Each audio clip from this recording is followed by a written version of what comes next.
Ta nisim nga fillimi. Si nisi dashuria jote për stomatologjinë? Në fakt, dashuria për stomatologjinë është rrënjë e familjes time, nisi nga mamaja ime.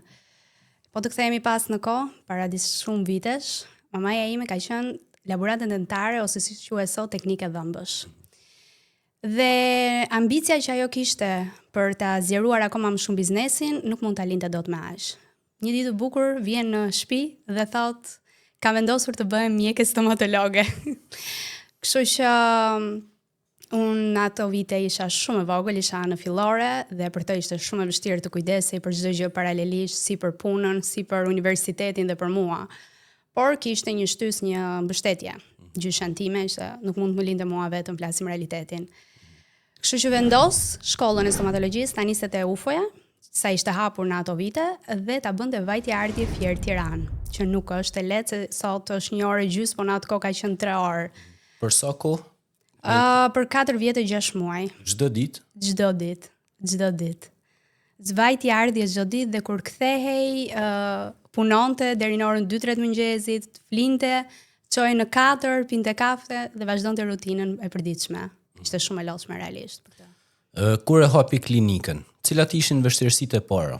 Të e them për të gjithë realisht, sepse nëse ti hap një biznes, mos prit që familjarët e tu, njerëzit e afërt të mbështesin, janë të fundit që do të sprovojnë me anë të tjerëve. Realisht ajo në fillim ka punuar në klinikë private, në spital, që ishin të ndara në atë kohë, dhe e mbështetën patjetër kolegët e tjerë, e mësuan çdo gjë dhe e thotë dhe sot e kësaj dite që pa ata nuk do isha sot këtu ku jam. Avash pastaj hapi klinikën ngjitur te shtëpia vetëm me një poltron të vogël, realisht ka qenë një, le të themi, në thonjza një zgëqje shumë e vogël, por ishte shumë e vështirë për të pasur pacient sepse të gjithë thoshin që ti ke qenë laborante, si mund t'ja dalësh. Por njerëzit sot nuk e dinë që çdo gjë niset nga shkalla e parë, jo direkt në shkallë të fundit të piramidës. Çfarë mendoje kur shifje nanën tonë të bëjë gjithë këto sakrifica? E dija që doja dilte. Ajo shumë ambicioze, ka qenë gjithmonë dhe vazhdon të jetë. Dhe unë realisht thoja gjithmonë doja dali tani, doja dali pastaj, se realisht kam qenë shumë e vogël. Sepse një femër e vetme është shumë e vështirë në ditët e sotme. Në atë kohë, patjetër që ka qenë tabu femër e vetme, pa mbështetje mashkulli, prezence në familjen tonë, por që realisht ajo ja doli dhe ja del çdo ditë akoma më shumë mban.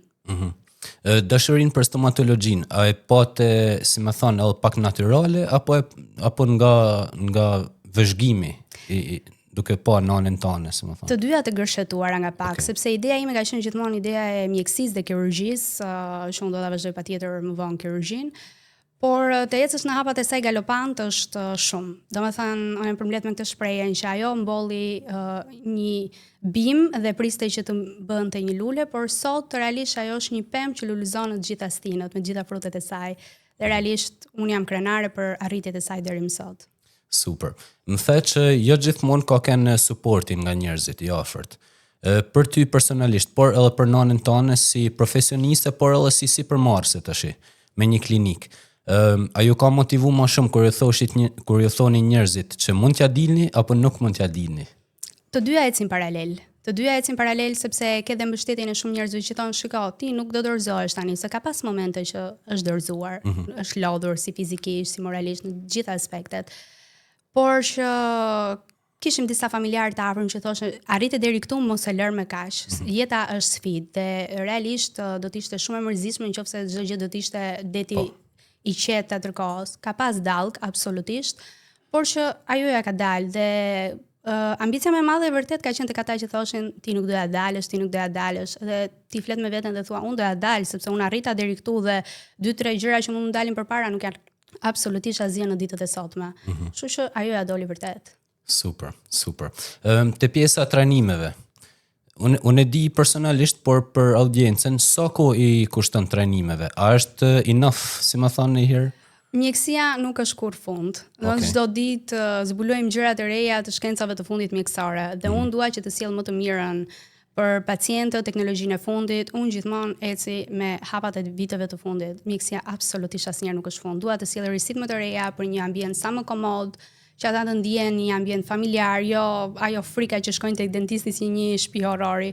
Të ndjen sa më mirë ata dhe unë jam e lumtur që çdo ditë mësojmë akoma dhe më shumë gjëra të reja. Domethënë çdo ditë ulem, bëj trajnime të reja dhe them, "Ok, jam e surprizuar për çdo gjë që mësoj."